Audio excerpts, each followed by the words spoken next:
I think there might be some trains in some Batman episodes, aren't there?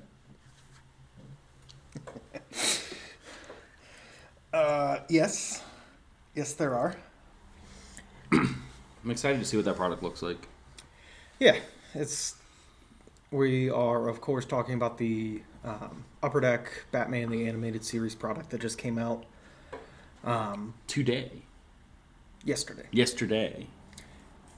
2 days prior to when this releases. Yes. Yeah, I don't know. You said that there's cut autographs of the... There's 5 cut autos of Kevin Conroy, who's the voice of Batman. So are there live autographs of other characters? Yes. But not Mark Hamill. Not Mark Hamill. Come on, Mark. I remember seeing he was doing a con several months ago, and I think Long con? Short con? The comic variety. I think he was at like $800 or $900 for his photo op, and I'm like, that's just kind of crazy. I also don't like dealing with people. So I mean, but that's but like the person who's gonna pay you $900 to meet you is probably the one you don't want to meet. that's fair. It's probably gonna be like the most crazy stalker super fan. Like a casual would pay $100 probably, but like the crazy hardcore guy is the one who's gonna pay the $800, $900. That's exactly who he doesn't want to probably have to deal with. I don't know. I feel like I've heard a few times that he can be very difficult, so I don't know. I mean, I don't care about meeting Mark Hamill, but... No, me either. Like, it would be cool. Talk about Batman, Star Wars. Exactly, probably what he doesn't want to talk about. He was really good in the Netflix TV series Fall of the House of Usher. I did not watch that one. Was that the... Is that like the designer clothing one? No. Nope. Oh, okay. That was another house. No, that one was about. There was a whole bunch of different Edgar Allan Poe stories kind of thrown together. It was by Mike Flanagan, who did The Haunting of Bly Manor, The Haunting of Hill House, Midnight Mass. He also did Doctor Sleep, the follow-up to The Shining. Interesting. And he's doing an Exorcist movie. So a lot of scary, spooky stuff. Yes. So stuff that I won't be watching. I know that Pussy? Mark Hamill was also... He was Burt Kreischer's dad in The Machine. Which is just hilarious that they convinced Mark Hamill to be Burt Kreischer's dad. Like, he's such a serious guy, and it's like literally probably the dumbest role he's ever done. Yeah, then Heritage, transitioning to Heritage, it looks good. Yeah. We saw quite a bit of it ripped in the shop yesterday. It looks solid. I know one of the customers did say that it's longer odds to pull autographs, but that the checklist was slimmer. So if you do happen to pull an autograph, it is probably not going to be one of those like your 5th best middle relief pitcher that's like a 36-year-old rookie. Also not going to be David Cohn. I wouldn't be that mad about David Cohn, though. David Cohn's better than a lot. Yeah, but he's been in like every Series 1, Series 2, and update series. We'll let him know that Nate doesn't like David Cohn. What else was out? New Pokemon releases tomorrow. There's going to be more Ascended Heroes, pin collections, poster collections. First partner. Which, I can't... Did they do those last year? No. The last time that they did those was for the 25th anniversary. Okay. So, yeah, they have those. I already sneak peeked at them. I believe it's one Phantasmal pack, one Mega Evolution pack, one First Partner pack, and maybe one other little, like, promo type situation. He sneaked the peeked. I sneaked the peeked. Yeah, I feel like it's been a busy week of releases, but at the same time, maybe it's Tins and Blasters for Series 2 hockey. There was... what was the other Star Wars. We had Star Wars Smuggler's Outpost. Which we saw a couple boxes ripped last night. It looks really cool. Some really cool cards in it. I'm not as familiar with all of the characters, though, like Nate is, but... the actual card quality is really cool. And I actually had a Facebook memory pop up a year ago is when that, ironically, that Luke Skywalker Superfractor was pulled in the store out of Topps Chrome Black. Yeah. So this new Smuggler's Outpost product has Topps Chrome Black in it. And then there was some really cool. Every box we saw ripped had a metal framed card. One of them was signed, one was unsigned. But we were kind of all confused because I guess we all have reading comprehension problems. The box says 1 on-card autograph plus 2 additional hits per box. And I don't know how all of us read it as 1 auto per box, but it was just 1 on-card autograph. So the one box we saw ripped had 3 total autographs. The other one had 2 autographs and a 101 sketch card. You find in the list of some other things. Yes. Next week is pretty light, especially compared to this week. Topps Chrome MLS Blasters come out next week. Upper Deck World of Sports Volume 2. Contenders EuroLeague Basketball. Not even going to mention the Super Break stuff. I did see that they're doing a baseball and basketball Topps like collector's box. Yes. So is it baseball and basketball separate, or is it all together? It's all together. Yeah. So this is it's similar to the Panini Kids Crates. A cheaper price point. I believe the Topps one has like sleeves, top loaders, a magnetic, and then packs, and there may be like some other giveaways. Like Panini's used to always have like stickers or bracelets or other items that were thrown in there. So I'm excited because I think they are going to be. I don't know the exact price point. Something's telling me they're like $35 or $40, so which would be about half the price of the Panini one. So that's good. It also doesn't have as much content. They also call them the collector's kit. The collector's kit. It doesn't have as much product though. The Panini ones have a few blasters. I think this one's just a handful of packs. Yeah. But that'll be good. Anything along those lines. I know the kids' crates have done well historically. Yeah, not the most blockbuster week of releases with EuroLeague and World of Sport and MLS. It's like it's a more niche week. It's a nice reprieve, though. This week was yesterday specifically. So Wednesday was absolutely bonkers. There was like probably 12 to 15 different SKUs. Yeah, I know because we didn't even stock them all. I don't think. I think there were some SKUs that we didn't even bring in. We'll still be. I think it'll be a busier Pokemon week next week. Probably bringing in some restocks. And next Friday is also Perfect Order release. Oh, that's Pokemon. Yeah. Yes. So that's crazy. So they're dropping Ascended SKUs on tomorrow when you're listening to this. And then a week later, they're dropping an entirely new product. So that's like back-to-back kind of busy Fridays. Correct. Which we'll see. We'll update everyone on the drop because we won't have anything on Tuesday. We'll our first availability for this product will be next Friday. I mean, I still don't know how I feel about the name of the set, Perfect Order, because it sounds like it would be either like a Star Wars Empire themed product or some kind of World War II product. Yeah, that one's probably less cool. Probably less cool to talk about. My brain immediately went to Star Wars. I immediately was thinking that this is some villainous product. What is the big chase? Is this one that has the? There's a female trainer card. There's a Rosa. Is there a starfish? Yes. There's sexy long leg Patrick from SpongeBob Mega Starmie EX. I have not seen this card yet, so there's a Meowth. I think you said that one will be big. It'll be decent. Well, it'll be the same size as the rest of the cards, but people will probably be after that one. Yeah, I think that the Patrick looking one will probably do really well for.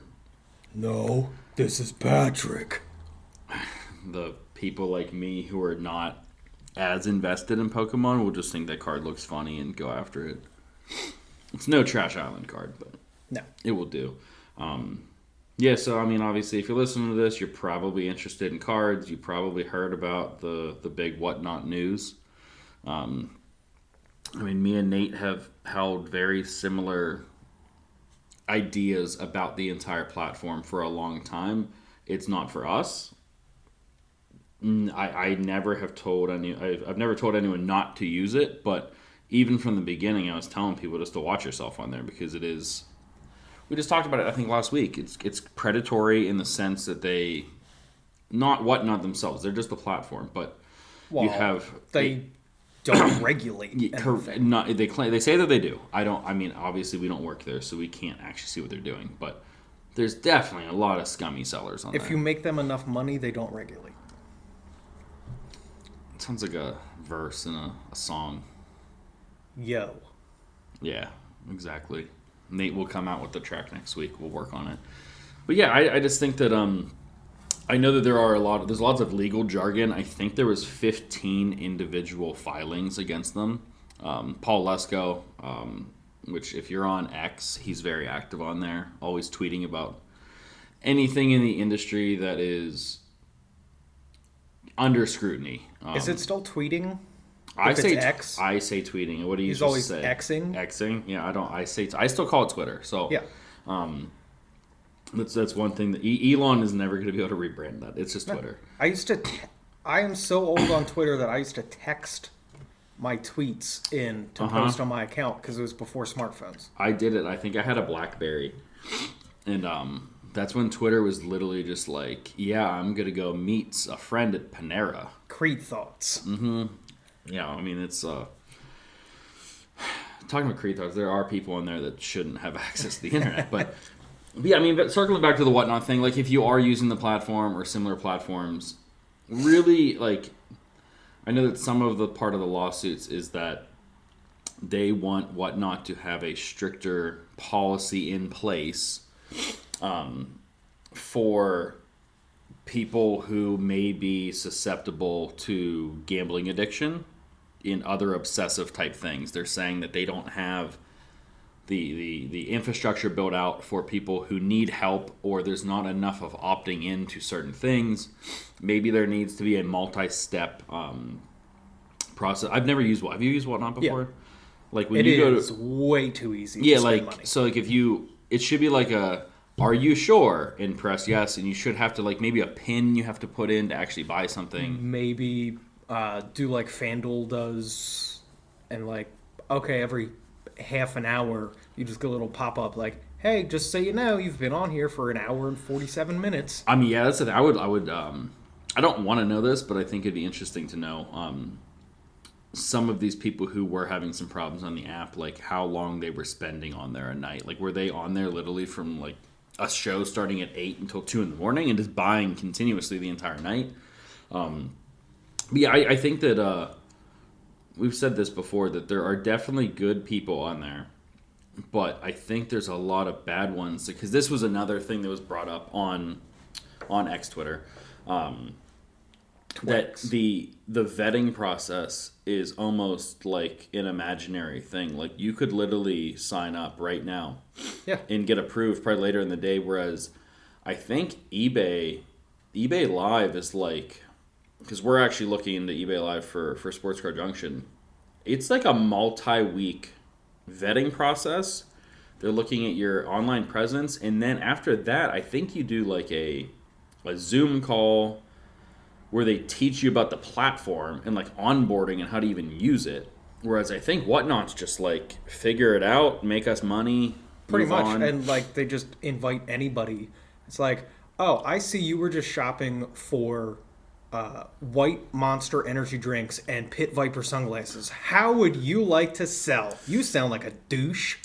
I mean, yeah, I mean we have not our customers being douches, but we do have a lot of customers that are sellers on there, and you're like, I mean, we're just in like a small suburb of Pittsburgh, so it's like nationally, how many people are even on Whatnot that we have? I mean, we have dozens of people who come in the shop who are Whatnot sellers, and I'm not saying they're bad, but like, if all these random collectors are getting vetted properly, like, there's no way they would have this quantity of people on there if the vetting process was correct.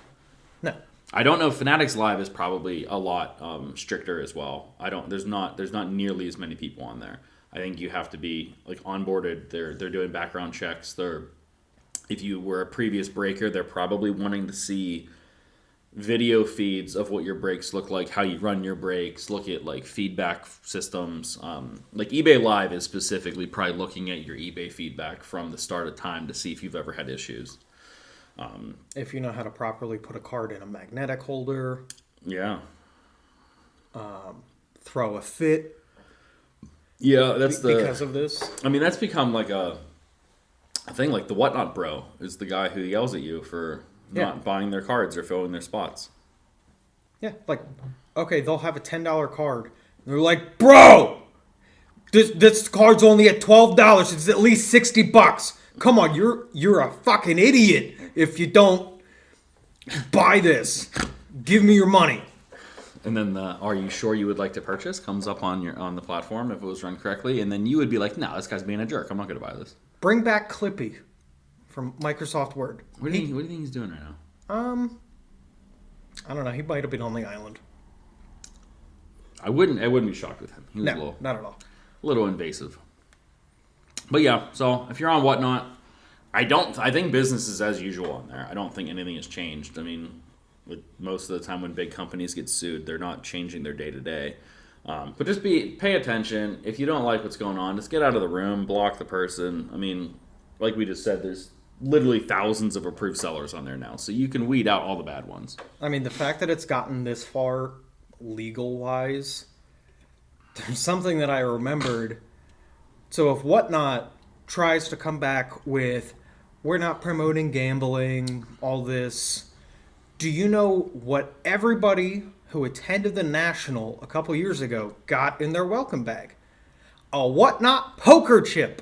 And they had it was the Atlantic City one. Remember, it was a boardwalk. Yeah. That was basically just all gambling games. It was like Carney style games was like their whole promotional area. It was a boardwalk because we were in Atlantic City. So they rebuilt a boardwalk, which, what is a boardwalk? It's just miniature children gambling games. Yes. And candy. That gets you excited to gamble. And then, just so nobody says we didn't cover it, there's also those guys on Whatnot that a lot of people think shouldn't even be able to be on regular social media, but they make a shitload of money, so Whatnot doesn't care. Yeah, I mean, they did release a statement. I forget what it was. They banned the one guy's account, but he's still allowed to use their just general account. I think they brought back his other account, too. I don't know. We'll see. I mean, just like anything else, I think Paul dropped, I think it's 15 individual lawsuits. So we'll see what comes from this. I'm guessing at least a year and a half until we hear any kind of update. That's just how this stuff goes. So we'll see. In that timeline, like I said, we may or may not be trying to get onto like eBay Live. I think you will see some of the really good sellers on Whatnot just jump ship and just go to these other platforms if they can before it goes bad. Because, I mean, you would hate to have all of your eggs in one basket and then the platform is forced to shut down, even temporarily, if they're forced to shut down for 2 or 3 weeks while they rebuild out, like, systems for these things that they're suing for. Bro, you hear what happened to Whatnot, bro? I can't make my money off of people who are being pressured to buy cards for way too much money. But yeah, I mean, it's do you have any of the mailbag questions up? I remember the one. I don't at the moment. I just have. You have another note? A couple, a mini Nate rant. Okay, go for it. The amount of people that post stuff online thinking they know absolutely everything is absolutely astounding. Specifically, you see the people all the time claiming they have error cards because one that we see all the time is, okay, a player's on a card, but he's in a different uniform than the team on the card, and on the side it says signed by Panthers on this date. And the amount of people that say, "Oh, is this an error card? Can I send it back and have them put the autograph on it because it says signed by?" I'm like, oh my gosh. Like, I understand some of that stuff. There's a learning curve too, and that's completely fine. But there's so many people that don't learn that and then treat you like an idiot for trying to help them. The other big one that we see, and this somebody was calling me an idiot the other day. They had a negative refractor from some baseball product, and they said something along the lines of like, "Oh, what do you guys think this error is worth?" Blah blah blah. And I started off. I said, "It's just a negative refractor," or no, I said it's supposed to be like that. Mm-hmm.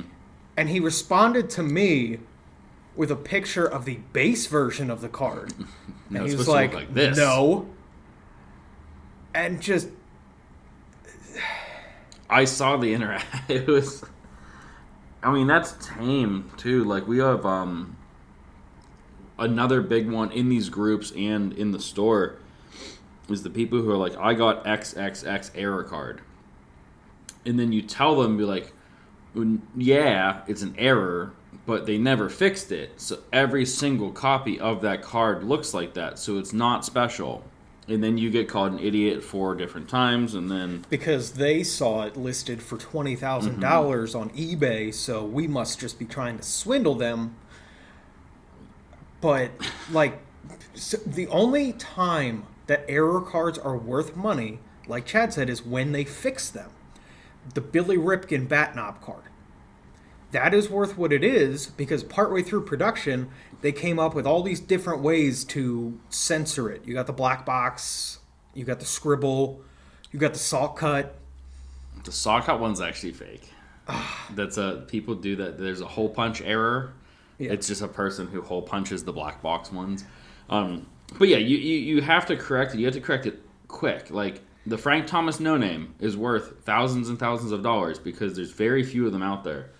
But we'll still get people who will bring them in and be like, "Oh, this one says it's worth all." I'm like, "Yeah, but you have the right version. 99.9999% of them are what yours is." Yeah, like we're talking hundreds of thousands, if not millions of copies. Yes. That's why... that are all wrong. Or Monday Nate's friend down in Kentucky, if you're listening, Brian, we love you.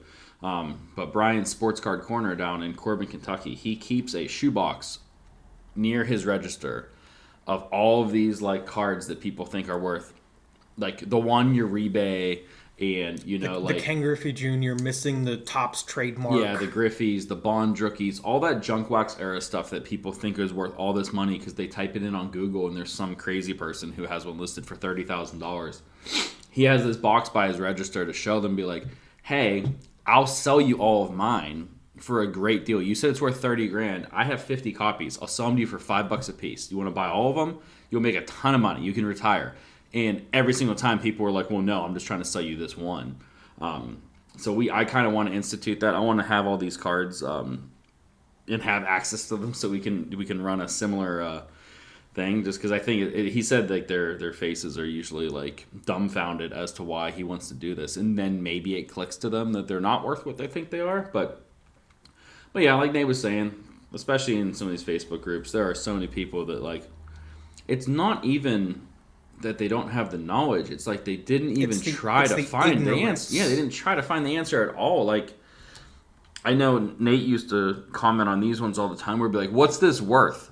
And it's like the most straightforward thing possible. It'll be like, I can't find what this base card's worth. Yeah, and it's like, what do you mean? Just type literally, okay, 2025 Topps, Blake Snell, and the card number, and 4,000 listings will come up, and you'll see it's just the base card worth $1 or less.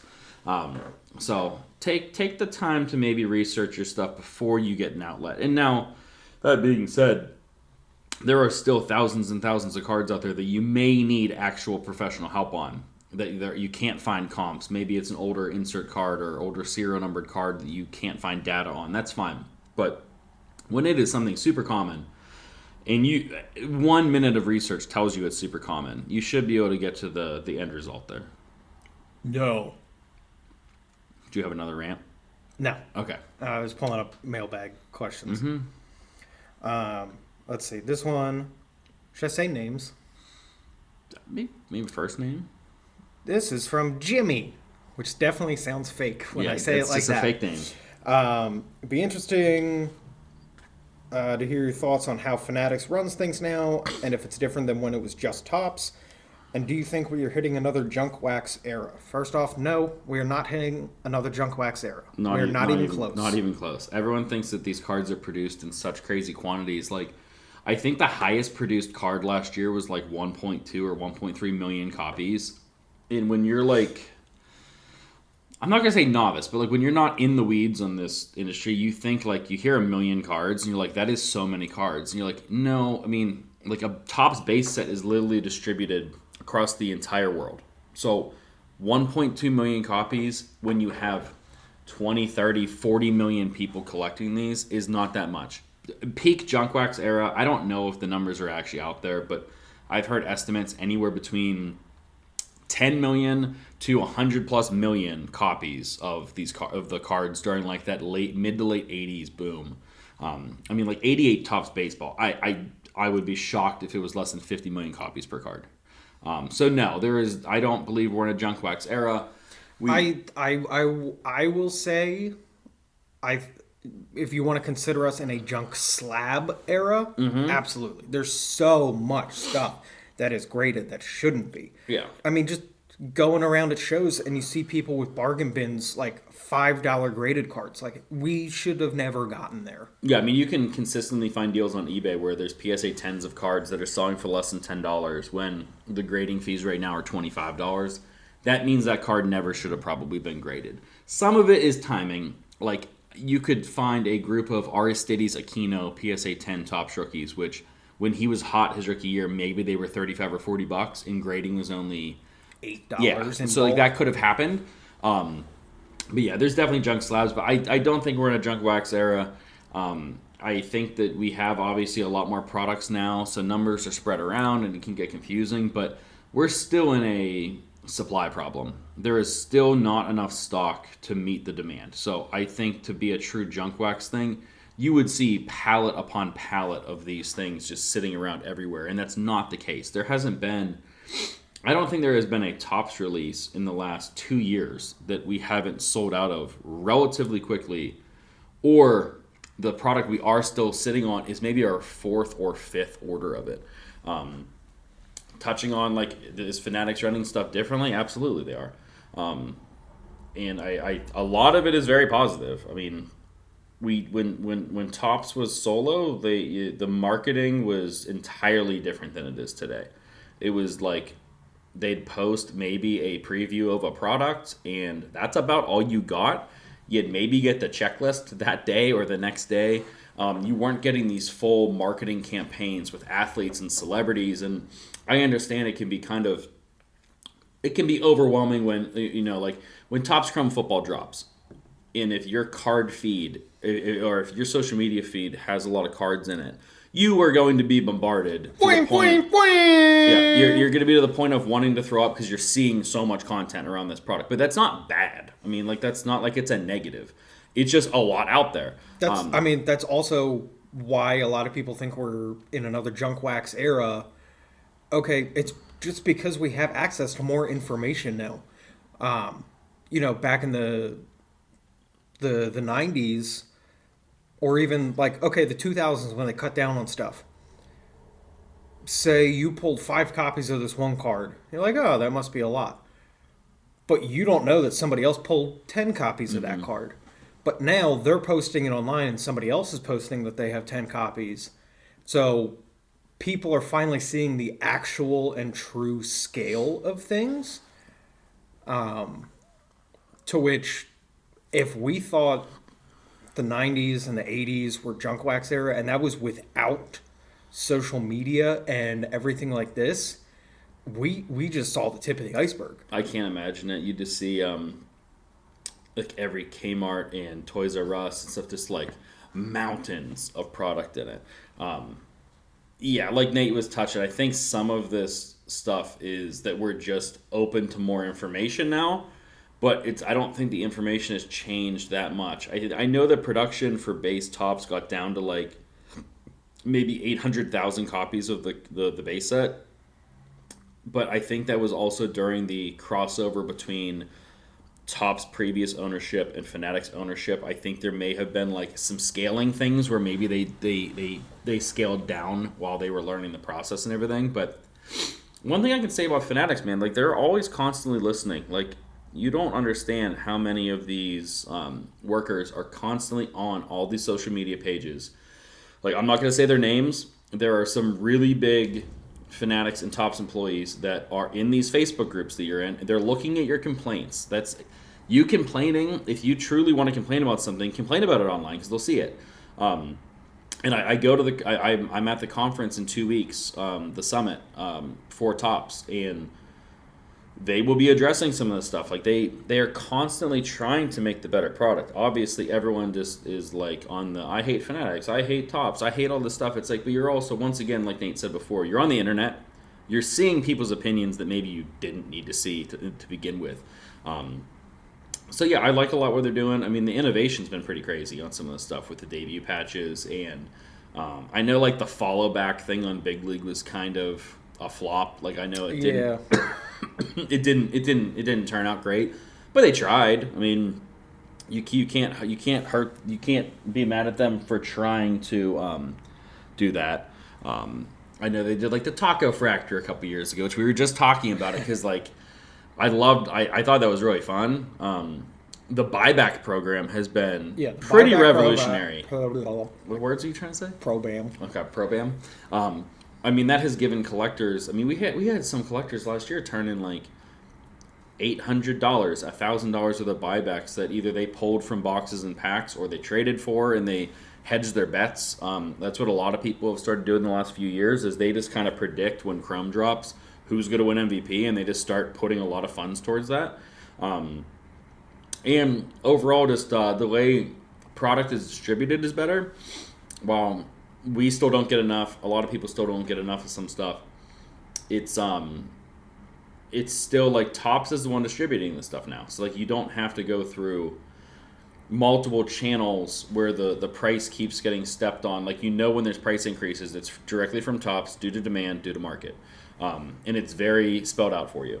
And it also gave us the ability to get retail. So when old Topps was running, I'm going to say old Topps, previous Topps ownership, when they had control, we were not able to get blaster boxes. We had to have a separate retail license with like a retail distributor, and we were unable to get it. So for years, we didn't really have much retail as far as blasters and hangers and fat packs. So having that availability, especially on stuff like Series 1 and 2 and Update that we know are going to be in demand, having that option is great. In Topps Chrome. And especially for like the entry point for a lot of people, not even just kids, is like a blaster box. Mm-hmm. Blaster box here or there, or a mega box, or a hanger.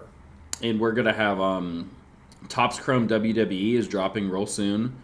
We do not have a lot of the hobby SKU for that one, but we will have ample amounts of blasters, which once again, like Nate was saying, it's a good entry level, especially something like WWE Chrome. We know it's going to be crazy. We know it's going to be $500 a box or something. It's going to be. But the blasters are going to be around $30. They're going to be where there's a program in place where there are special releases and stuff that are to be sold at 100% MSRP, and we are able to source them in at a price point where we can do that, and it's great.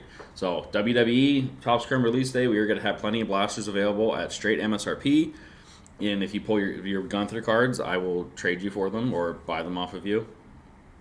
My brain still is back a couple minutes ago. We were talking about the taco fractors. Can we DoorDash Taco Bell after this? Because now I really want it. Yes. Because now I want a Doritos Locos Taco. R.I.P. Cool Ranch. Or did they bring that back? I don't think they did. Maybe the special markets. I know that they were talking about doing a new flavor. Or they were going to Doritos Locos something else. Maybe there was going to be like a... like the chili? Our Crunchwrap Supreme was going to get the locos. God, we're fat. Yeah. So yeah. But yeah, the original question. No to the Junk Wax era. Yes, things are different with Fanatics running tops. No, it is not bad. So, once again, you're online. You have so much speculation online. There's so many people who act like experts who know exactly nothing of what's going on, like in the real world. So, like I said, just if you ever want our honest opinion, just ask us. Like I said, we're happy with the relationship. They're growing things. They're making things better as much as they can, and they're listening. Like I said, they will be the first people to let you know that they cannot be right on every single thing, and then you checking them on it helps them improve the products in the future. The one thing you guys won't know is there's full product development teams: baseball, basketball, hockey, football, combat, tennis, entertainment. They're all different teams, so they're all in these groups too. So when a new product drops, let's say like Heritage, and people are like, "Wow, this new insert is the dumbest thing I've ever seen in my life," they will reflect on that and be like, "Well, what did we do wrong? Maybe we'll fix it for next year," or to scrap it completely. They scrapped entire products completely due to feedback. Like opening day is not even a product anymore, and that's because the online told them that they didn't want it. I think there was what else got cut? Gypsy Queen got cut. Gypsy Queen got cut. I think people were saying it was just Stale. It had just become pretty much Allen and Ginter. Which crazy. Where like the first couple of years of Gypsy Queen, oh my gosh, incredible product. I like Gypsy Queen personally. I like the on-card autographs. You got 2 autographs per box. The one year the retail parallel was like that green parallel. Me and Nate I was probably ripping it. We ripped, I don't know how many hundreds of Gypsy Queen blasters during our COVID streams. I like Gypsy Queen. I don't care about opening day. I mean, as long as you give us at least 1 or 2 cheap products for kids, like that celebration that's coming out. That's next week. Is it next week? Big League. You don't need Big League and opening day. Because opening day was just like a cheaper version of regular flagship, which already has like, for the same price as a box of opening day, you could buy 2 top Series 1 blasters, probably get the same amount of cards, and probably still have more upside than what the opening day checklist has. Now, you don't get mascots. Opening day was great for mascots. Which is why the celebrations, they put the mascot dynasty patch autos. Oh, dude, I want to pull one of those so bad, but I won't be opening any. Yeah, it's a very limited.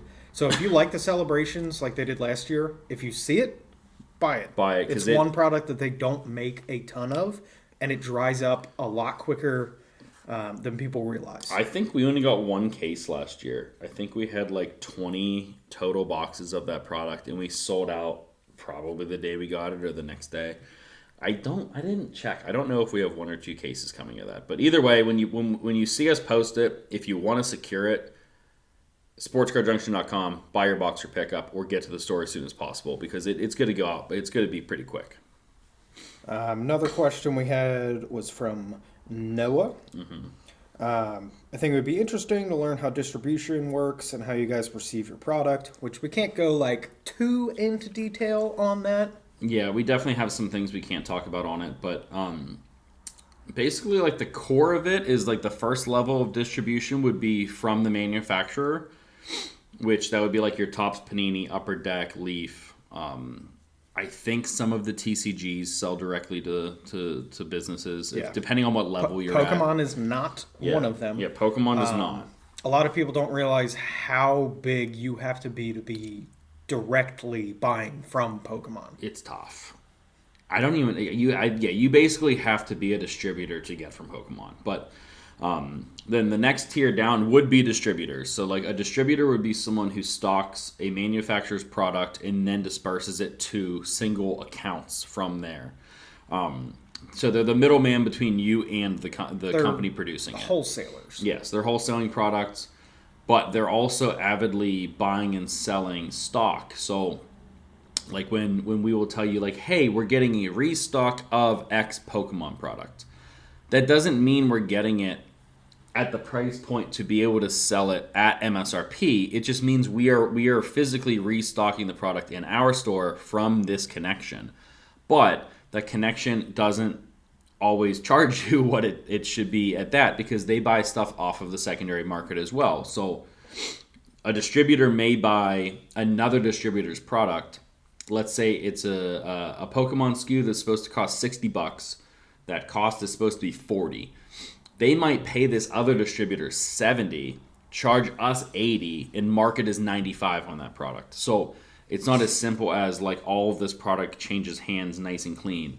Then the next step down of distribution would be like buying and selling off of other stores, which we've done some stuff in the past. Certain things that we can't source in, we've done. It's never sports product. It's always TCG type stuff, which we just can't get enough stock of it. Maybe we'll trade product back and forth. We'll buy stuff and make a small margin on it. But yeah, if you wanted to start a card shop today, you're really under you're gonna struggle. It would be the equivalent of like, I mean, you're on the 1 yard line trying to block a team from scoring. Like it's very unlikely that you're getting this done. If you were thinking about opening up a store, literally the only thing I could suggest is it be more service based, where you're doing like. Honestly, what I think, especially in our area, what we need is a framer, like someone who's like a memorabilia store that does framing. Because we have hundreds of pieces that need done, but like having a guaranteed service of something like that would be better, because you're probably not going to get sealed product, so you would need to guarantee your money elsewhere. The distribution stuff's very frustrating and very boring, honestly. Though I'm on the phone. Just a lot. It's a lot more complicated than people think. It is. I mean, it's like I said, we can't talk about all of it, but about 10 hours of my week is devoted to conversations with distributors and other shops. Another one from Brad said, I'd love to hear about your backstories. I know Chad's dad started the shop. Maybe he could be a future guest to talk about the beginnings of the shop. That might be tough, Brad. We'll see. Is a little bit of a live wire situation. And then he says, but I don't know how Nate got into it. Also, I know how much time it takes to sell a few cards on eBay, so I can't imagine how much work it takes behind the scenes to sort and price everything. Would love to just hear some behind the scenes stories about the inner workings and runnings of a shop. Yeah, I mean, that will probably be a series going. We'll talk about like some different behind the scenes stuff going forward. We'll go over behind the scenes stuff. For now, we can, Nate, what got you into collecting? As far as me, like, I always collected cards when I was a kid. Like, go to the grocery store with my mom and, grab a pack of cards at checkout. Whether it was Pokemon, whether it was baseball. What was the first set you collected? Can you remember that pack? Well, the first product and set that, like, really, really, really brought me into collecting, rather than just, like, buying a pack here or there, was 2010 Bowman. The Hunt for Strasbourg. That's pretty late, though. You're a teenager at that point. You're almost out of high school. Mm-hmm. 2010 Bowman, Hunt in Strasbourg, Harper. As a Braves fan, I was really big on Jason Hayward. And, at that point, I had a job in high school, so I had disposable income. And that's when I really started like actively collecting. And then over the years, probably like 2012-ish. Which is what we met, I think. Yeah, I think about like 2012-ish is when Chad and I met in the Beckett online forums. Online chat rooms. I think both of us were disappointed that the other one was a dude. But... Mm-hmm. No, that's and we've known each other since then, and over the years, I've just gotten to know Chad and his dad a lot better, and that's why he agrees that my dad can't be on the podcast. that's oh man, yeah. So when you were collecting the 2010 Bowman, were you only chasing hits and stuff, or were you building the set? I was only chasing hits. Okay. I was only chasing firsts and autos. So you can't think back to like a childhood memory of like you were building the set and you were like putting it in a binder and all that kind of stuff. No, didn't have that. No, I never did anything like that. The first set I remember putting together was I'm pretty sure it was 2010 tops. They had these like 3D lenticular They were sweet. cards. Red, white, and blue. Yeah, Yeah. red, white, and blue. It was like a 15 card insert set or something like that. That's the first set I ever put together. I'm picturing a card in my head with CC Sabathia in that set. I don't remember him. I know it was Buster Posey, Andrew McCutcheon. Those were the two that I remembered. It's a really cool set. If anyone want, we actually probably have some of those in the story now. That was a cool set. They haven't done too many lenticulars like that. Upper Deck does them all the time. Yeah. But I don't think Topps has done very much on like the lenticular 3D type stuff. Yeah, I was asking about the set thing because I vividly remember it was a really shitty hockey product, like 94 or 95 Parkhurst. I was going to say Pinnacle. No, they're so ugly. They're like, some of them, I think they're like yellow, purple, green, and something else. And I remember I was... Are you sure yours weren't just moldy? I don't know. I was like 4 or 5 building this set. And I have very few childhood memories due to head trauma, but I vividly remember sitting in the back seat of my dad's... I think it would have been like a Chevy Lumina at the time. And I have my binder, and I'm putting the cards in order in the binder. Probably not in numerical order. They're probably just like, I don't know, whatever ones. Maybe by color I was sorting them or something. But I remember that set vividly, and it's such a bad set. But like that was the first one that I was collecting. And ironically, and in 2010 Bowman, when Nate was doing that, I was building sets of that and selling it. I was ripping like retail boxes or something and putting together the Strasbourg sets because at the time the paper set was going for like 30 or 40 bucks, and I think the chrome set was like 80 or 100 during Strasbourg Mania. I had a lot of fun. That's when we really started. Like we started setting up at shows in the late 90s. I know I've been roasted recently on it on Coach Co's videos by people saying I didn't go to shows at 6. It's like I was definitely setting up at shows at 6. No, I think they were roasting you because they didn't think you could read. Well, they didn't think I could 6. read, but also they thought he can't read now. That I was like driving as a 6-year-old. I was driving myself, loading into these. No, like we were set up as a business. I had my own section at the shows. That counts as setting up at the show. But in 2010, we were like Nepo baby. I know. We were full-fledged, like almost every weekend not every weekend, but like twice a month we were at a show. So like I was very in on like whatever that trend was. And at the same time as Strasbourg, wasn't Blake Griffin like right around there too? Around there. And Linsanity was right around there too. Because I remember... Linsanity was 2012? Like 13, 12. There was like a few-year gap where like you think that the industry goes by trends now. Back then, man... It caught on like real quick, like, and then the trend changed real quick. Whereas now, I think the trends stay a lot longer now. I feel like, I mean, people have been collecting, like the cards that people are after right now. I feel like on multi-year cycles, not like, this would be like we did a monthly show in Canton, Ohio then. And it'd be like every single show there was a different thing. Like I remember the one year, like the 1 month show. Everyone was like, I need Max Scherzer rookie cards. Yeah. And this is the Upper Deck one where you can clearly see his 2 different color eyes. Like, everyone was looking for that card, that show. And this is the same show that, like, the Strasbourg rookie was crazy. And this is, like, right when Blake Griffin was popping off. So, like, the next show was, like, the Blake Griffin thing. And, like, Nate was saying a couple years later, ended up being, like, the Linsanity thing. Where, like, now I feel like everyone can do so much stuff online that, like, this stuff just, it lasts longer. Which you'd think it'd be the opposite. You would think these trends would be quicker. I feel they have more staying power. And around that time, you had 2012 football products were insane because of Andrew Luck. Man, that was nuts. But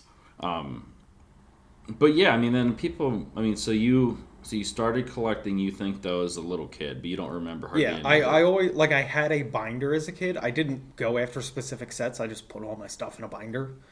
Even with Pokemon. Everything just went in a binder. I wasn't working on like the base set or anything like that. I just picked up cards here and there. Was Abra your favorite Pokemon back then? Back then, Abra was definitely up there. Pikachu was probably my number one, but sidebar: what is Pikachu? Is he a rat? Yeah, he's a rodent. What kind of rodent? A rodent. An electric one. I mean, but like a mouse is a rodent and a kookaburra, isn't that technically? Capybara. Yeah, whatever. Isn't that a rodent? Capybara, capybara, capybara. Isn't that a rodent? I'm not sure. Tyler's the expert on capybaras. We'll have to ask him. Yes. But I didn't start actively collect and seek stuff out until like 2010. Yeah, end of high school, basically. So, yeah, I still remember the first singles that I bought while actively collecting. It was a 2-card lot. It was I want to say '09. Yeah, it was an '09 Bowman Sterling Tommy Hansen autograph. Okay. With I want to say like '07, '08 Just Minors Jason Hayward gold border auto to 50. I was sitting in physics class bidding on it. You weren't supposed to be on your phone. I was on school's laptops. Oh. And it wasn't banned? eBay wasn't banned? I didn't have a smartphone in I don't know. my senior year. I'm not as old as you, so I wouldn't know. But so those were the first two. The first individual card in general I remember buying was a Jared Weaver just flagship Topps rookie card for $5. Pretty pricey. It was Pretty pricey. What's that worth now? 2 cents? 5 cents? Probably not even. But I still remember the card shop I would go into growing up. No, it wasn't Sports Card Junction because I'm not from the area. Loser. I'm from southeastern PA. Ew. But my card shop was attached. It was next door to an EB Games. And they had just this giant garage door that would open between the two. And you could just go in and out of EB Games and the card shop. So were they owned by the same guy? I have no idea. Had to have been. I have absolutely no idea. Check back on that. It was the 90s. In 2010? Or this is the childhood one? This is childhood. Okay. So like this is where I'd go to get packs of MLB Showdown cards. Which, I mean, no. What was that? I know. The Lord has left I loved your body. MLB Showdown. It was an old Wizards of the Coast baseball TCG. But it wasn't until years later that I actually started putting the sets together. My cousins and I would just play. We'd put teams together and, have trade talks and tournaments. Trade talks. Oh, we had my senior year of high school. We went down to Disney. We drove. And As Pennsylvanians do. yes. And my cousins and I, almost the entire way down, played MLB Showdown just in the back seat. It's kind of hard to do, like... So we seated. had just one of those giant Lego base boards that's just like a giant rectangle. Okay. And we built pockets on the bottom smooth side out of duct tape, and we would put the cards like for first base, second base, whatever. Kids are very inventive. And then once we got down to Disney, we got to wherever we were staying, and I still remember we had heated trade talks in the hot tub. Literally heated. The hot stove. Yeah. Isn't that what they call that? Like the hot stove? Yeah. Isn't that like the... Like the trade market, Yeah. free agents. But Literally. so at this point, I've gone back and completed those sets. In general, I'm not a huge set guy. It's fun to chase and put together, but then I'm like Ricky Bobby. After I finish, I'm like, I don't know what to do with this. Yeah, that makes sense. Yeah, I mean, most people know my story. Like, I grew up in the store. At 2.5 is when we opened up. So, like, literally, I was behind the counter, like, growing up. Like, I probably wasn't potty trained, like, when we opened up. Like, that's... Every day I'd be at the store. Cause And that's he all still I did. isn't. Yeah, I'm still not. But I remember, like, I was, like, running the cash register and stuff as a 5-6-year-old, like, getting people change, getting cards out of cases, Swiping credit card numbers. stealing all of it, yeah, making the cardboard boxes, stocking top loads, all that stuff. Like, when we first opened up, our store wasn't even close to what it is now. It was more of, like, a half collectible store, half card shop. So, like, there was a lot of stuff there that we don't mess with anymore, like mini helmets and license plates and T-shirts and all that stuff. So...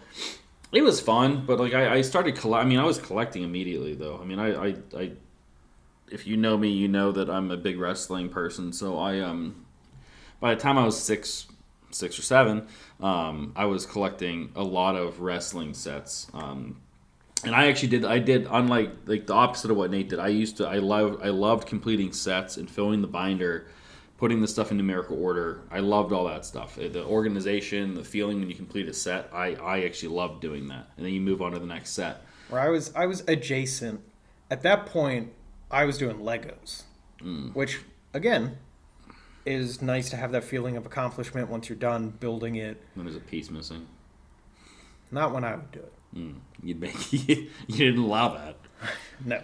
Lego is not missing a piece anytime you bought a set. But yeah, I didn't do Lego.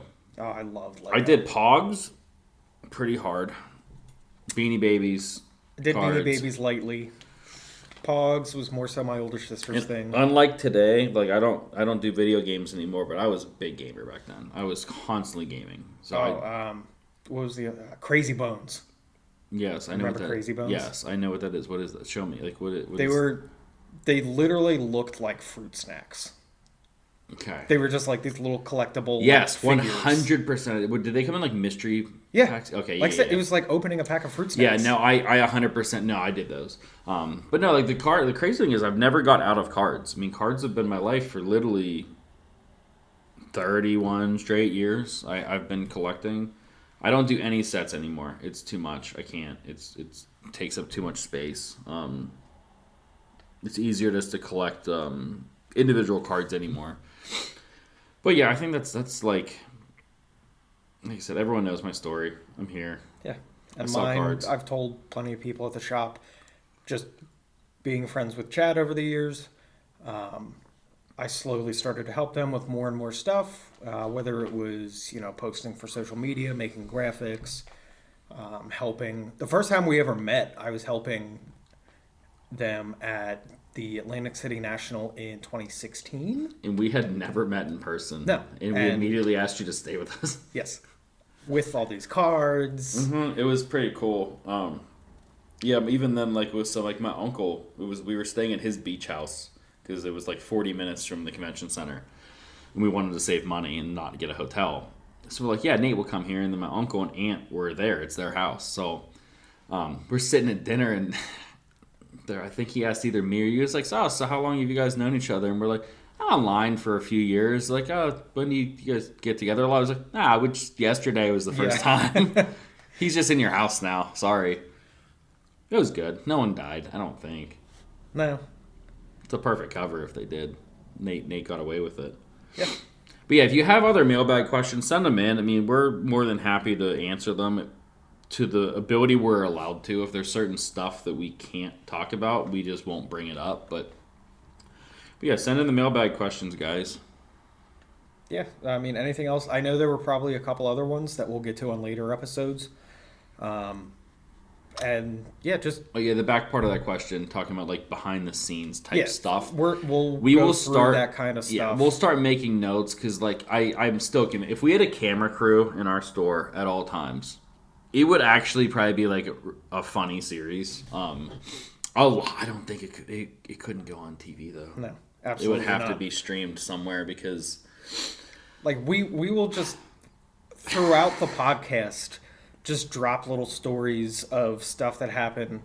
Like we can end this one with one of my favorite interactions. I answer the phone one day and somebody says, hey, I have these sports cards. Are you looking at buying sports cards right now? I gave him my usual thing. I said, what years are they from? We're not really doing anything late 70s, 80s, 90s right now. And he said, they're like mid to early 60s. I said, okay, great. Our purchasing manager, Chad, wasn't in that day. I think it was around the time Charlie was born. Could be. Yeah, sounds about right. And I was like, hey, just he'll be back in next week if you just want to call us back. Let him know that you already talked to me. And this guy says, okay, great. What's your number? I was dead silent for at least 10 to 15 seconds. Like, And I had to scramble and find a business card all of a sudden for our phone 'cause number. you forgot it. Because I forgot it. Because, like, how are you going to ask me for our number when you called us? We're not going through the yellow pages, just cold calling people, saying, "Oh, you guys got sports cards you want to buy? Oh yeah, call us back next week." No, you called us. I'm now thinking, should we start doing that? Should we just start cold calling people? Well, the like, yellow books don't exist anymore. I don't. I don't think so. What are people ripping up to show they're strong? Babies. Wow. I don't know why, but Ripping babies. ripping babies. Apparently, that's what this podcast is be called this week. Ripping babies. Who's to say?